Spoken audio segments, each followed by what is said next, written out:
Tatlo ang patay sa magkakahiwalay na aksidente sa Nueva Vizcaya. Tutukan sa report.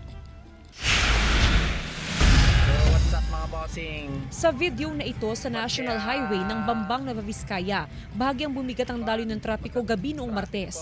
Nagkasalpukan ng isang SUV at pampasaherong bus. Ayon sa pulisya, nag-overtake ang bus sa sinusundang sasakyan, kaya nasalpok nito ang kasalubong na SUV.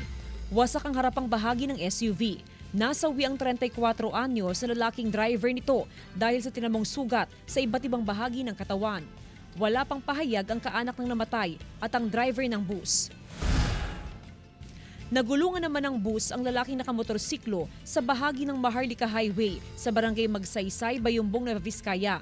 Patay ang rider matapos umanong maputulan ng ulo. Sa investigasyon ng pulisya, binabagtas ng rider ang outer lane kasunod ang pampasaherong bus na nasa inner lane.